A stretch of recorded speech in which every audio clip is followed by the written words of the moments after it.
Good afternoon and compliments of the new season. I suppose some of you, especially the children, based on meeting for the first time. Few of you will met in Cape Town.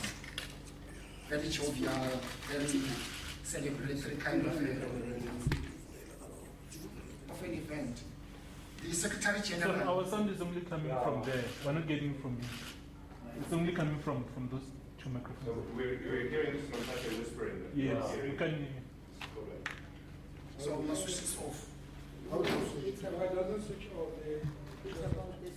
It's as in there's the sound system over. No, we've got our engineer, he's busy with that. Jango. Can you hear me now? No. Right now. SABC? No. Go to the next one. AN7? The rest? Yo! Shall we put mics back? ST, I can't take 1, 2, 3. Yes. Yavakala le. but I can't statement of plans in as well. Bawuthina abantu kanti le statement It's all chatted here. No, we're hearing Zizzy through Mr. Mantashe's mic. Come again. We're hearing Zizzy through the through your microphone. Through this mic. Yeah. Ah, that's power. Not Power FM, Power. Power FM is all right so far. Thank you very much. I'm here with the spokesperson of the ANC, Zizi Lekgotla, to my left. I'm with the chairperson of the Communication Subcommittee, Lindwe Zulu, to my right, and the chairperson of the Economic Transformation Subcommittee, to my extreme right. You don't need to explain that. Inoko Dongwana. When we answer questions, we'll all fill the questions. I'm just given the task, a basic, to read the statement. As you're all aware, that the ANC NEC met in a lekgotla, which took 3 full days. We adjourned last night at about 9, anticipating to receive good news of Bafana having beaten Ghana. We're just disappointed with the 2-1 loss. We'll come back to that. We're in St. George, many of you were there when we did the preview. And as you know, the lekgotla is following closely after the January 8th, which was very successful in Cape Town on January 10th, which had outlined important tasks for the ANC, for the government, and for society. People who attended there was not only the NEC. We invited our leagues, all of them. We invited our allies, all of them. And we invited employees of the ANC in various institutions. The NEC lekgotla was an opportunity for the ANC government to account to the ANC and the broader and broadly the alliance on the progress in delivering on the commitments made to our people during the 2014 general elections. As I explained in the preview, a January lekgotla is about assessment of progress. The July lekgotla fits into the budget process. That's where we make new proposals. In this one, we are assessing whether there's progress or not. And in July, we come up with new proposals that this is where we must step up, this is where we must change direction, this is where we should do things, and fit into the budget process. It further sought to critically assess whether government had in place action plans and resources to deal decisively with the priorities identified from the needs of the people. Sometimes we put these priorities, and when you look into the budget, you find that there is not sufficient budget allocation that matches the priorities. That's what we wanted to assess. At the core of the lekgotla program was the need to ensure that January 8 commitments were developed into an achievable plan to inform and influence the work of government. The ANC lekgotla also took place few days after government returned from the World Economic Forum held in Davos, Switzerland, under the theme, The New Global Context. The report received by the lekgotla was that the message of South African government that South Africa is open for business met a positive reception from both local and international business and investors. This warm reception encouraged government to work even harder to stabilize and strengthen the economy, and the pursuit of inclusive growth, decent jobs, and eliminating gap between rich and poor remains on top of our agenda. Discussions were dominated by the work done by the fifth administration in the priority areas. We are reminding you of our priority areas: small jobs, decent work, sustainable livelihood, is rural development, land and agrarian reform, is education and health, as well as fighting crime and corruption. There was specific focus and attention paid to local government as a critical focus area for the ANC, and identified catalytic sectors. You remember, we said there are 4 sectors that are catalytic to the growth of the economy. It's energy, it's ICT, it's transport, it's water and sanitation. Those 4 sectors, we said, they are not only sectors in their own, say for their own sake, they will be catalytic for other sectors to grow and develop. The report on infrastructure delivery reflected an increase in public spend and in job numbers. An improved coordination and integration across government was also reflected in that report. At least there is some progress in demolishing silos in government work. And the current energy shortfall was identified as a binding constraint. It's a binding constraint to higher economic growth and development. While this is a positive challenge in the sense that capacity is overloaded, that is positive. And that overloading is a result of more people having been connected. You must remember that for more than a century, the respective governments, minority regimes, connected up to 5 million households. Over the last 20 years, 7 million more households have been connected. That is a source of overload on the electricity capacity. And the economy, even moderately, continues to grow. So that is putting a strain on the electricity. However, there has not been sufficient development of the generation capacity. That we are accepting, that we should have moved with the necessary speed in developing additional generation capacity. Urgent and impactful intervention are required in this regard. Kusile Midubi and Ngula must be brought speedily onto the generation stream. There must be a concerted effort to also connect the renewable on the main grid. Government has been tasked to come up with a concrete program to accelerate the nuclear program. There is therefore expectation that the coming cabinet lekgotla will give further details on this issue. You must remember, anything discussed on the ANC lekgotla is actually an input to the cabinet lekgotla. That's where concrete details on the nitty-gritties are going to be developed. A priority must be given to projects that can bring energy into the grid within the next 18 to 24 months. And you must remember that that does not preclude our government from importing energy in the neighboring countries. Mozambique has some energy. Botswana has been planning to build Mamabulo. I think we have an interest on that. The Great Inga project is an area of interest for us. So we are not only dependent on what we can do, we depend on what can happen to actually help us from the region as well.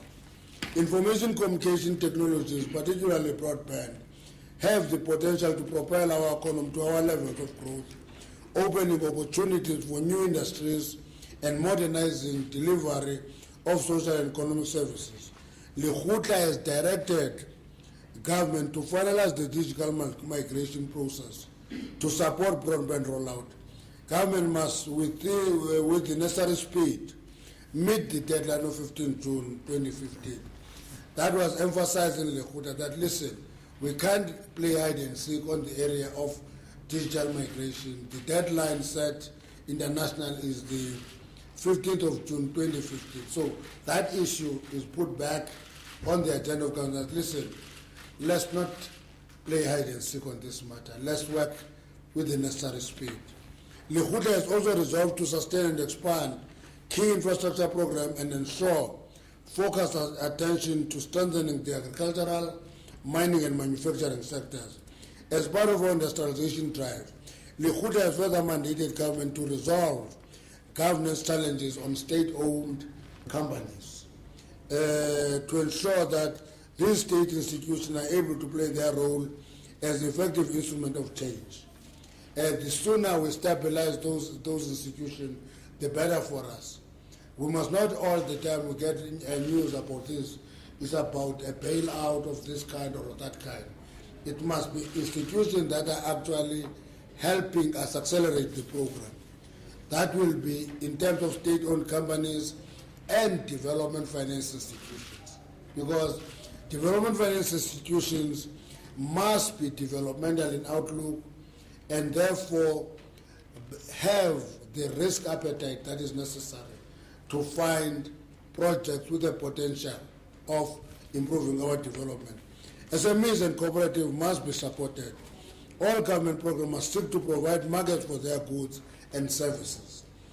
The only thing that can give and pump life into small and medium enterprises and cooperatives is when they have some sustainable and accessible markets. If they don't, they come up and disappear.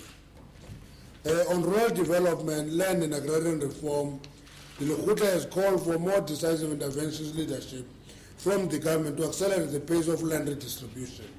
The ANC is committed that land will be returned to our people and government must move with the necessary speed to put legislation in place to effect this. The expropriation bill has been adopted by Cabinet and is before Parliament.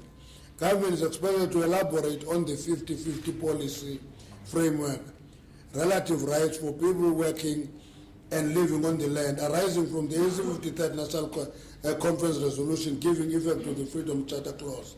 That land must be shared among those who work it. I think it is important for us to express our support to the initiative that we have seen in the industry from various areas, starting from the wildlife sector, which has come up with a proposal to respond to the 50-50 proposal, going to the Wittenberg initiative of fruit farmers who are beginning to give about 30% of a number of projects to farm workers. The initiative in Stellenbosch, 20% given to farm workers. All those initiatives are initiatives that we must support and they must be replicated everywhere. lekgotla has resolved that there should be a ceiling on land ownership. That is a maximum of 12,000 hectares or 2 farms for both natural and all forms of legal personas. And land ownership by foreign nationals will also be prohibited. They will, however, be able to access land through leaseholds. There will be compulsory declaration of land holdings by property class. We have also called for faster implementation of agricultural policy action plan, an extension of support services and provided to smallholder farmers. The development of rural infrastructure remains a viable intervention to break the back of poverty in rural areas, and thus lekgotla has called on government to increase access to quality infrastructure, invest in agro-logistics, and provide access to finance and markets in rural areas. Maybe people will see a contradiction between the ceiling of 12,000 hectares and 2 farms. We're taken through a crash course on this matter in the lekgotla. just to be given basic understanding, that the number of hectares doesn't necessarily tell you what you can do with the land. What is important on the number of hectares is the grazing capacity of that land. For example, if you are in stock farming. So 500 hectares in the Eastern Cape, eastern part of the Eastern Cape, cannot be the same as 500 hectares in the Northern Cape and the Karoo. So the number of hectares or 2 farms per a person is talking to those realities that it is not just the number of hectares that determine the capacity of having a viable farming enterprise. It is also the carrying capacity of that piece of land that you are having. That's why we talk about 12,000 hectares. It seems to be not corresponding with 2 farms. It's 2 alternative ceilings that we should look into depending on where that farming enterprise is. The lekgotla adopted the Back to Basic program of local government. Immediate action must be taken by the ANC and government to make local government deliver more efficiently on basic services, including water and sanitation, electricity, human settlement, and roads. Lekgotla has emphasized the need to deploy skilled and qualified staff to key municipal posts, strengthen accountability and political management. To this end, government is called upon to conduct a skills audit, remove those people who occupy positions they do not qualify for. For example, it is not going to be to the advantage of the African National Congress to have a CFO in some rural municipality whose best skill is to teach history. Just as an example, take a history teacher, you make a CFO. Actually, it's a formula for a disaster. The more we apply our mind to that reality is the more we can improve services to the people. Government must also conduct a review of non-viable municipality. The ANC must publicly and decisively deal with poor performance and corruption. We must be ever present among our people. We must serve our people with distinction, not as merely an electoral act, but as a matter of course. Core structural weaknesses of our economy, conflictual labor relations, and global economy in a low growth trajectory have contributed to undermine the prospect of accelerated growth required by our economy. The lekgotla has renewed its commitment to achieve at least 5% growth in the economy by 2019. And we are alive to the fact that if that is not shown over the period leading to 2019, it is not going to just drop on us on 2019. We must see the incremental improvement on the performance of the economy. And all the interventions, therefore, that have been cited above are intended to ensure that we achieve this target. The ANC congratulates Bafana for their good performance despite early exit from the Africa Cup of Nations. I know as South Africans sometimes with this method of assessing teams, they must either win or if they lose, they're a disaster for us in our eyes. From where we are, the overall performance of Bafana was good. We look in the first match against Algeria, they did well and lost the match, unfortunately. They played another one, a draw, they played the third one, they lost against Ghana despite having more possession. So our view is that if you link that with the performance of Amajita in the Commonwealth Cup in Russia, we come to a conclusion that the rebuilding process of our football is actually have started in earnest. We congratulate all other sporting codes that have qualified for international tournaments and wish all of them this year to do well in the tournaments. Cricket, others, they must all do well. That is the end of our statement. When we take questions, every member of the NEC seated here will have an opportunity to answer specific questions. Thank you very much. Thank you very much, SG. Can we quickly take questions?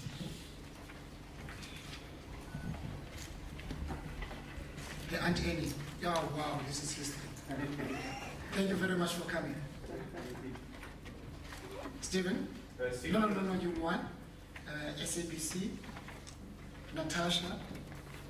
Let's take those three. Clearly, there are only three. And these are the last questions on now. Stephen? Good afternoon, Stephen Critters, Eyewitness News. Thank you. Just a few questions. I mean, the ANC has said several times that you want Medupi and Kusile and the other power stations to come online. Do you have any concrete advice or recommendations for Eskom to follow to actually do that? Because, I mean, I think everyone knows that that's what you want to happen, but how do you think that's actually going to happen? A question just about the foreign ownership of land. Can I ask what the definition of land is? And basically what I'm trying to get to is that there are foreign nationals who own farmland, but there are foreign nationals who own a house, for example, in a suburb. Does that include that? Is that the definition of land? Or do you only mean, thousands of hectares of land is what I'm trying to get to?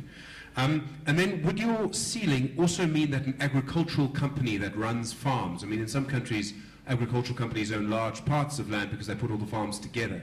Would that stop agricultural companies from doing that here? Thank you. Thank you, Steve. Next. Okay. My question is on the sorry. My first question is on the land as well. It's just a follow-up to his question. I just wanted to know what's going to happen to the foreigners who are currently owning land in the country. And then my second one is on Live David Lewis, as to just a comment to the current status that he must be released on parole. Come again. My question is, what is your reaction to the recommendation that Clive David Lewis be given an amnesty? Recommendations to who? To the ANC? No. Your reaction to the recommendation by board, I think. I don't ask the TV not from the statement. Natasha? Natasha from the Business Day. SG, just two questions. First of all, the ANC lekgotla has recommended that government should conduct a review of non-viable municipalities. Could you expand a little on that? Is that municipalities that are, that are not performing? That are, what is the package there that you're going to assess? That you recommend that government assess these non-viable municipalities, and then what would the process be thereafter? And then secondly, has the NEC lekgotla received any feedback from its representatives in government on the events happening at SARS and in the Hawks? And if so, what is the ANC's take on that? Thank you.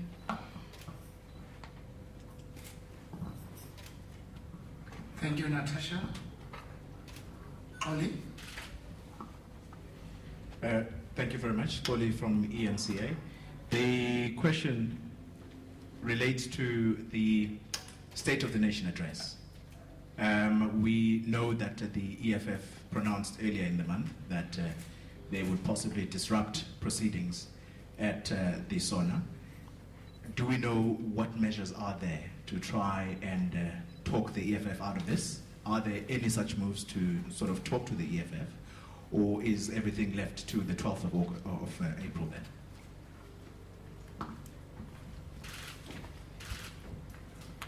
That's Oli. Tulas I'm now scared now. Tulas from ENCA. I just want to ask about the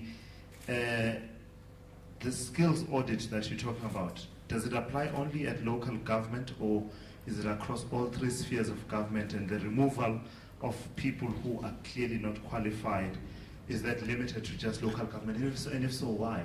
Because if it is a problem at local government, it should be a problem across all of government, and you should be seeking to deal with it. And then linked to that, with the local government elections coming up, we know that people, take certain positions about feeling that they're being targeted. Is the ANC prepared to deal with the fallout when you implement this, to be removing people that you're saying are not suitably qualified? Because we can almost imagine a situation where in some municipality, somewhere in one of our provinces, people will be up in arms over the removal of someone. Thank you. Thank you. We now answer. Comrades, you can answer from where you seated because of the audio.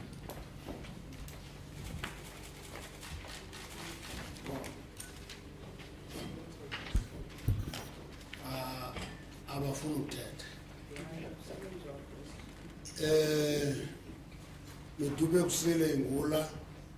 What will happen? Actually, we looked into international trends and appreciate the fact that major projects like power stations, almost everywhere in the world, there's always deviation from the scheduled period. And therefore, what is happening in Medupi, Kusile, and Ingula is not an exception to what the international trends are. All we emphasized was that the government must move closer to those projects so that there should be no further delays beyond what we have endured up to now. And I can add the fact that we are aware of the fact that by the time that power comes to the stream, there may be already new challenges of the aging fleet of power stations. So the discussion in government must also begin to talk to development of additional new capacity, which will be ongoing. Yeah, that is it. So it's government moving very close, and not leave it just to ESCOM. Appreciate what should happen so that you can put pressure so that these power stations come to the stream in time. Foreign land ownership, what will happen to those who already own the land? One of the things that we have said is that if legislation is passed that affects this reality, its application retrospectively is an issue that will have to be tested constitutionally. And therefore we said it should not be the government that waits until somebody else who's aggrieved test it constitutionally. The government must actually pass the law, test it in the constitution, and see if it passes the constitutional prescriptions. So that issue is part of the what is envisaged in terms of beginning more firm in dealing with the land question. For example, we looked into the question of the ownership of mineral wealth below the surface of the soil, reverting to the state on behalf of the people as a whole in 2004. It didn't exclude those operators who were already all running the mines. So let's just look into aspects that will comply with the control provisions. So it is not a question of just running hard and writing a rough shot on everybody who owns land. So all that the categories of land, I'm sure that is the issue that will be looked in that process. On Lewis, and I'm not sure if we should comment on a recommendation. It's not the first recommendation that goes to the minister. Minister receives all sorts of recommendations. They take decisions, and any comment by the ANC will preempt the process and the space that the minister needs to take a decision. Otherwise, it will sound like we're instructing the minister to do X, Y, and Z. We give the minister space to deal with the reality of a recommendation. At this point in time, there's no decision, there is a recommendation, and we're waiting for the reaction of the minister to that recommendation.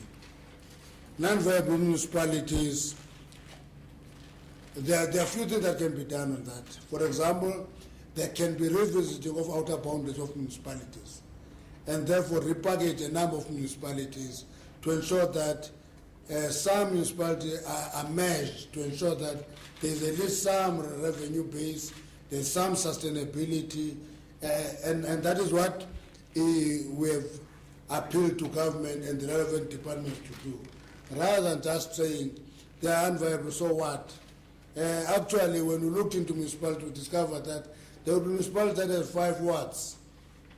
And obviously that municipality with 5 wards cannot be viable. It doesn't matter what you do. You need to merge that municipality with another nearby municipality and find some economies of scale of those municipalities and address the question of non-viability. Any report of what happened in Southern Hawks, the answer is simple, no. We didn't discuss that. Because that was not a normal meeting that discusses issues and problems. It was a lekgotla that was looking into the performance of government. So we didn't look into that issue. State of the Nation, EFF, what are the measures taken? It is the media that put a lot of emphasis on EFF. It's not a subject for discussion in the ANC. What they do is their business. If they're destructive and they use anarchy, is the choice that they have made. It can't be our preoccupation. SONA will go ahead. There is an expectation on our side that Parliament will apply its rules and deal with that situation. Rules are sufficient, legislation is sufficient for the Parliament to deal with that situation. So it can't be an ANC issue that what does EFF do? We must be more preoccupied with what is the content that will go to SONA. As this process feed to the cabinet lekgotla, feed to the SONA, that is our preoccupation. Those who plan to disrupt it is their business. Our business is to give the nation feedback on what has been done and where do we move to. That is our preoccupation. MSG? Oh, the skills audit. The skills audit, why is it only applicable to local government? Actually, I would challenge the media to do one exercise. Do a skills analysis, that is, analyze the skills profile at national government. Somebody who was accusing of lowering standing post-1994 was shocked when that person was given the skills profile of the last set of apartheid DJs compared to current DJs. It was chalk and cheese.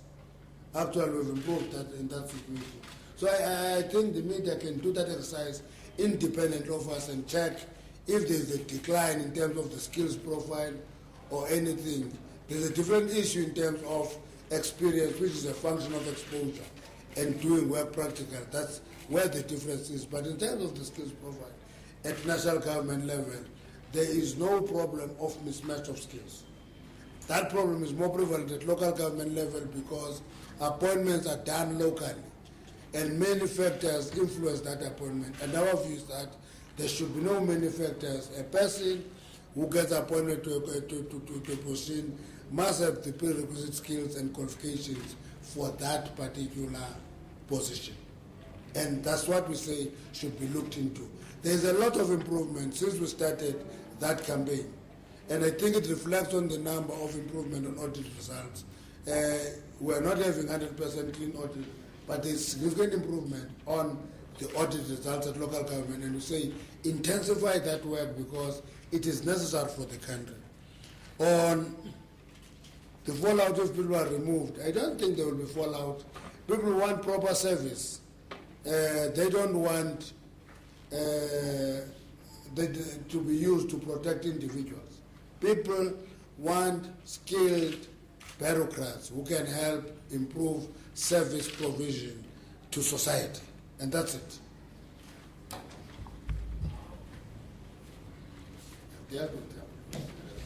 We now come to, is that a follow-up? Okay, I'm taking the really last round now. I note you say, you had your hand up. No. Okay. That's not a journalist. No, not him. That journalist is Two, emblem, ANC. three. Those three hands. Just out of interest, and without preempting what the minister would say, I'd like to know if the ANC would support the release on medical parole of people like Clive David-Lewis, Eugene Kikok, and Ferry Barnett. Maybe just take a follow-up to this one. He's asking the same question. No, He's in different words. okay. Just extract water out of the rock. Okay, SG, there is this pending issue of APLA cadres who are still in prison. Would you comment on this one? I think we must come to an end. I think we've Yeah, we just have to come to an end. If you have any last questions, otherwise you're going to ask things that have got nothing to do with this press conference. Colleague? All right. SG, I know that the ANC has put out a statement on the passing of the former police commissioner, Jackie Levy, but we would like a comment on record as to, what's the ANC's feeling, especially, I think, given the current sentiment from other quarters that feel that Jackie Levy was abandoned by the ANC in his darkest hour when he needed the party the most. What's your comment on that? And also on the issue... Fair enough. And also, therefore, the issue around the looting that we've seen, or should we say xenophobia. Did the lekgotla discuss what appears to be the remnants of 2008 and what measures were taken possibly to address this issue, because it's not a new issue, it stems from 2008. Thank you. Just on the issue of the electricity situation and the energy crunch that we're facing, we all acknowledge what the ANC has been saying about, the increased number of people who now receive electricity, therefore increased demand. But Eskom has been saying that they were under pressure to keep the lights on at all costs. That there was a time, for instance, when the Soccer World Cup was coming, they were told to not switch off what they needed to switch off to do the maintenance they needed to do, and therefore that's why we find... You wanted them to black out the World Cup? Well, I'm just giving the World Cup as an example, SG, but they're saying that throughout, there was that pressure that whenever they said they wanted to switch off to do the maintenance they needed to do, they found themselves in a situation where they couldn't do that. Is the ANC at least, or your cadres deployed in government, are they willing to acknowledge that doing that was a mistake? Where was the pressure coming from? The pressure was coming from those who were in charge, the shareholder at Eskom. Okay. It was a question we put to them. Okay. Yeah. Pass the mic. Thank you very much. I'm Lebohang Siale from the Star newspaper. You are seeing the statement that one of the issues that dominated discussions at lekgotla was the issue of fighting crime and corruption, among others. And I know that myself and my colleagues have asked this question over and over again, and I'm going to put it to you once more. You sound like a lawyer now. When you put it to us. You sound more like a lawyer than a journalist. And the spokesperson of the colleagues. But continue the question. No, that's fine. But with this specific issue of corruption, in the past we have tried to respond to it, but it just seems to be such a persistent blight to the country. And then I'm asking specifically with regards to Gauteng Chief Whip Brian Krongwa. Clearly, there seems to be evidence, of corruption there. And I know that it has been said that you have referred the matter to your ethics committee, but even that ethics committee does seem to be so tame, and I don't know what its role is really. I haven't seen any. What's your view on this matter? Now I had a question. I'm Khalang Bata from Bloomberg News. There were reports in the media today wherein Minister Zulu talking about the attacks that we saw on foreign shop owners last week, said that foreign shop owners should share their trade secrets with South Africans and the communities in which they operate. I was speaking to the lawyers for human rights this morning, and they were saying that it sounds more like a justification for what happened last week. I just wanted to get a comment on whether it is a justification or whether the ANC feels that government and the police came down hard on the people that were attacking the foreign shop owners last week. Natasha, you're the last. Sorry, it's just a clarification on the earlier answer on non-viable municipalities. Does this mean that we may have less municipalities once this process is concluded? Thanks. Thank you very much. Comrade Tilindi, do you want to take a bite as a head of communication, not as a minister? I'm Yeah, sure yeah. raise that. The head of communication will have a discussion with the minister sometime, but you can answer that. Yeah, well, the reason why we responded that way was simply because we were saying foreigners do not live in isolation, they live within our communities. And therefore it's important for themselves also to think of integration within the communities.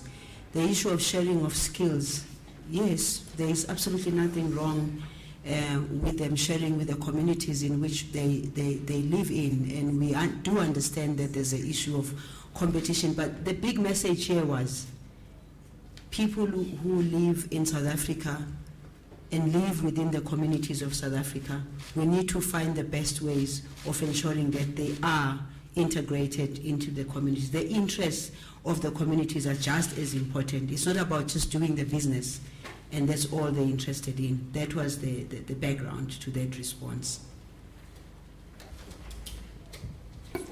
Now, athi mphendule lo ESCOM.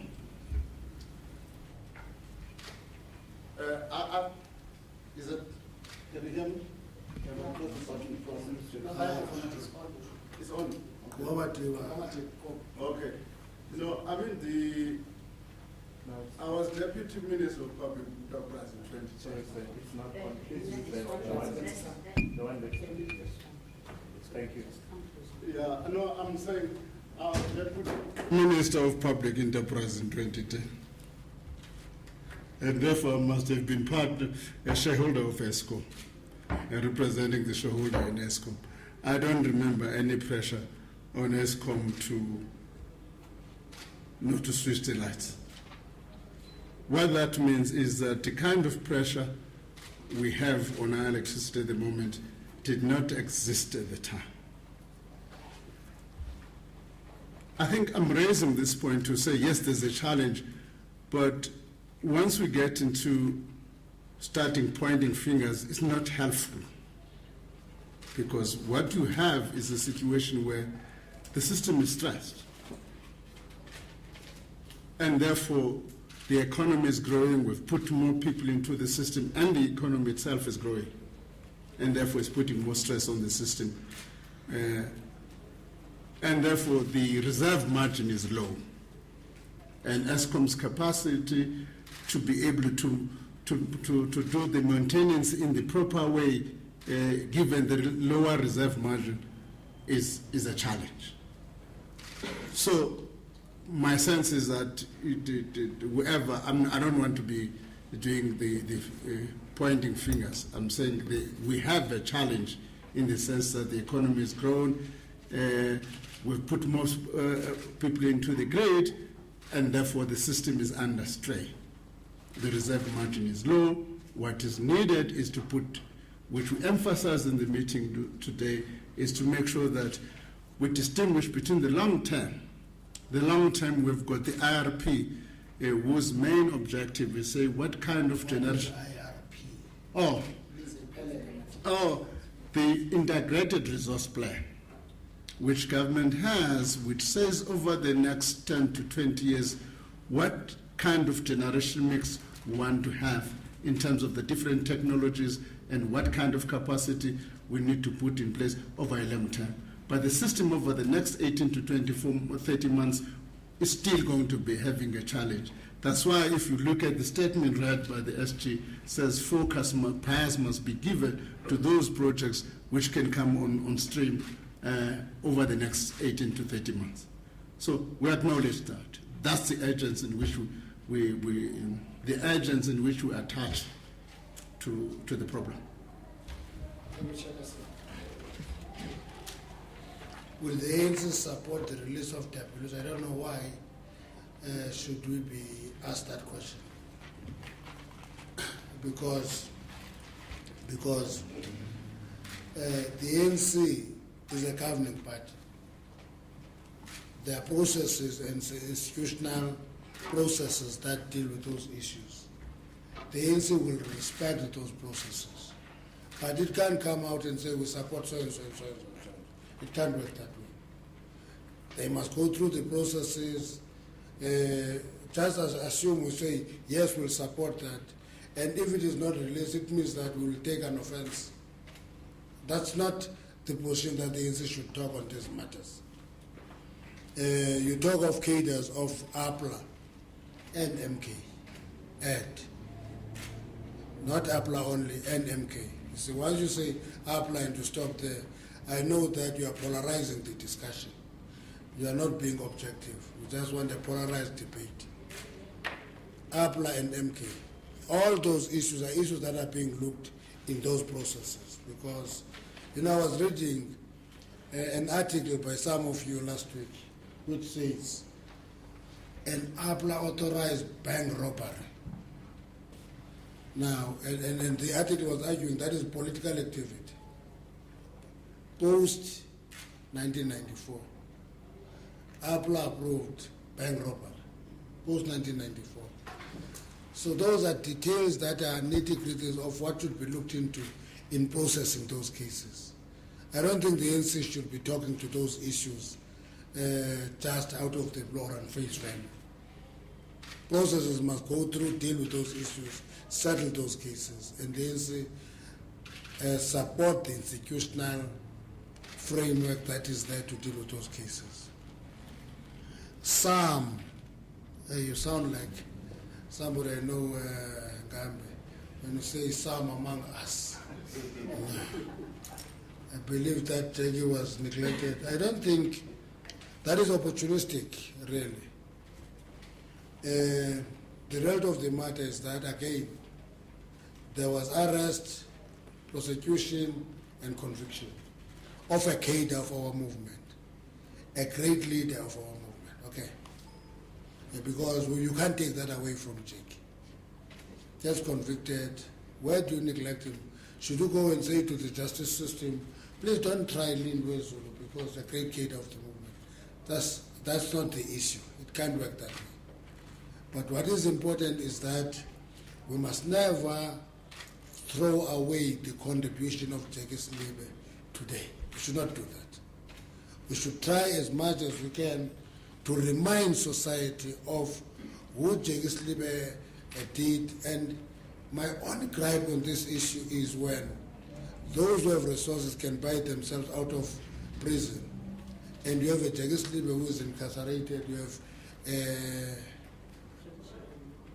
who's that? Not the other one. And you have an Aglioti who just have a plea bargain and he goes free. To me, that is a contradiction in terms. That is the contradiction. Yeah, and to me, if we can deal with those contradictions, we will have settled this issue. Not about describing, I say, when he is there, they write an obituary of, they start with disgraced what? To me, and they said, okay, disgraced, so what? When real thieves are walking free. To me, that is the issue we must be debating. So that justice system must not be dependent on who owns resources and who has money. It must be fair and just. Otherwise, it is a failed justice. Xenophobia, remnants of 208, I think Mgambi, you are committing a mistake that is equal to just lazy to do analysis and then you use logic. This thing looks like 208, therefore it should be remnants of 208. I think that is laziness of analysis on the part of journalists. This has nothing to do with 2008. 2008 there were xenophobic attacks in various areas that was dealt with. This time around, I think it's something slightly different. You know, I corrected one journalist last week when he said looting started before there was shooting. I said, no, there was no looting that started before shooting. There was burglary that happened. And during that burglary, a person was shot and that triggered the looting. It's not the same. Group of young people go and break into a shop. That is not looting, that is burglary at 12 midnight. And the shop owner shoots that boy. As a result of that death, there's general anger, and then you begin to see looting as a response. It's not the same. Now, no, I'm explaining because that's it. And if you look into that issue, we've raised 3 issues that we should look into in what happened in Soweto this time around. Look into 2 issues. The first thing is that whether when you loot and go to shops owned by foreign nationals, whether that is really driven by poverty or by something else.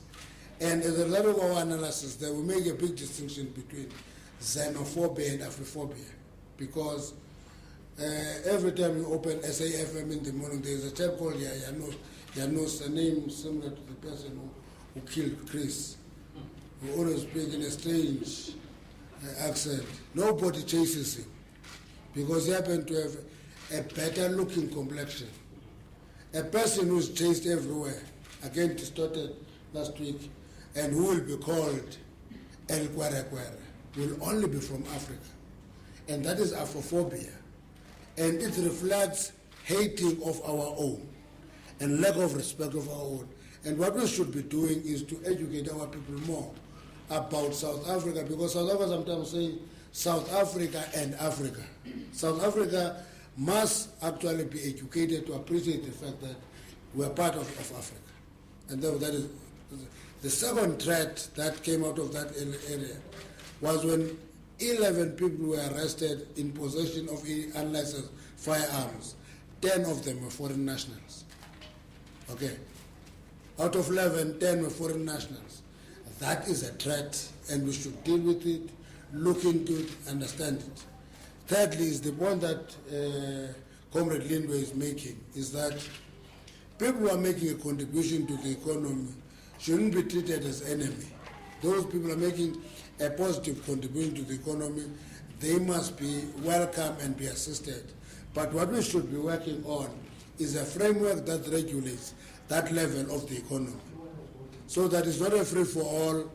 And lastly, is the fact that many of them get into shops that are there, that are existing, and they take my license, use it, trade, and they pay me rent.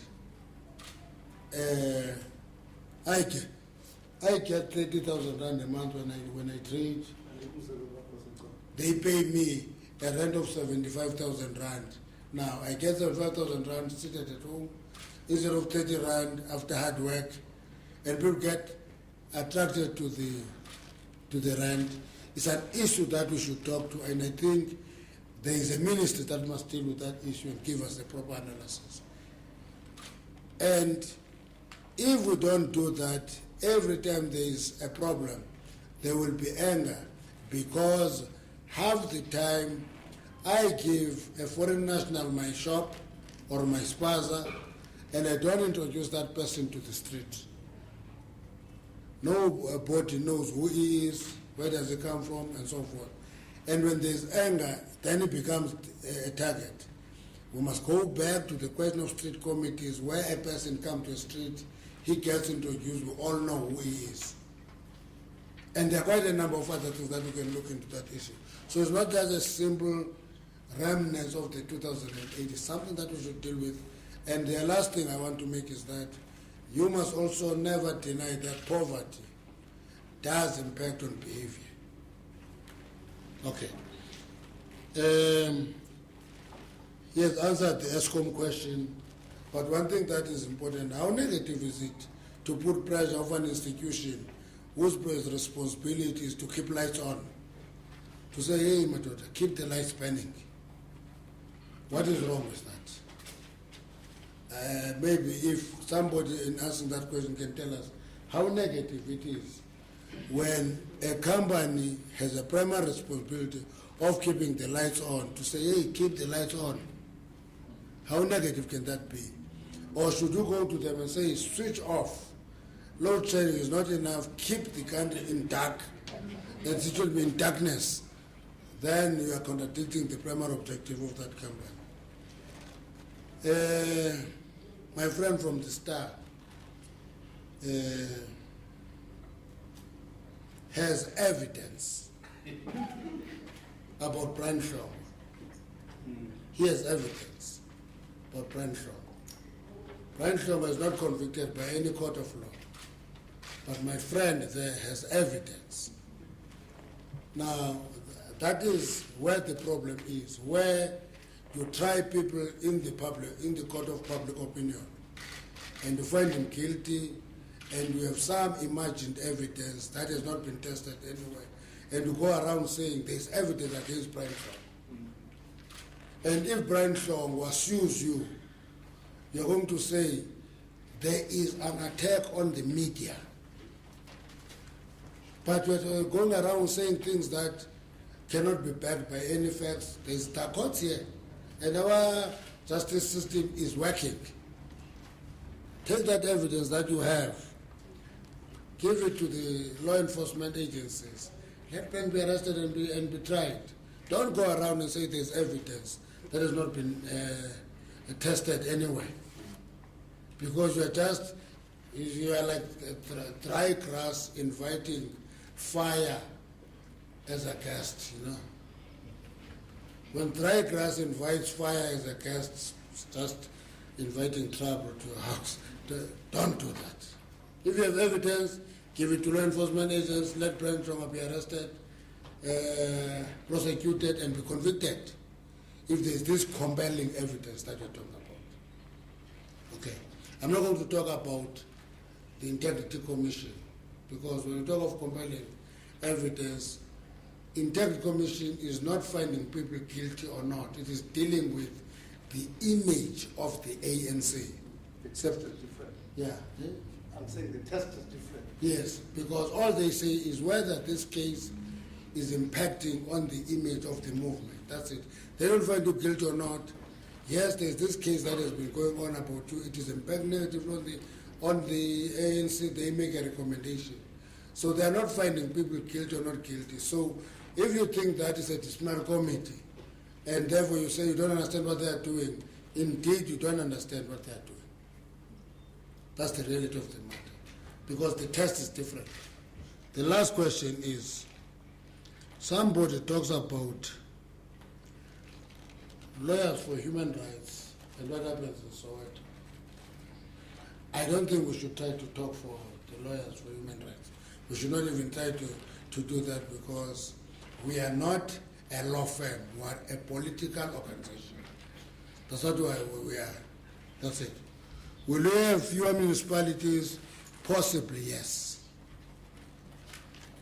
Possibly, yes. Because if you have 283 municipalities, there's a chunk of them that are unviable. They must be matched with something else, and we may find fewer municipalities. That is a possibility. Thank you very much. Thank you very much, Mr. Chief. Thank you very much for your time. Thank you. If we're going to have fewer, this is We kick off this week's show by seeing how Kenyans are paying tribute to the victims, as well as not only how they've coped, but how they returned stronger after the attacks. Last year, images of the 4-day Westgate Mall attack saturated front pages. In the Democratic Republic of Congo, artists have assembled to celebrate the peace this war-torn country has not had in a long time. No conflict that can't be solved without a conversation. The Journal, every Saturday at 1:30 on SABC News.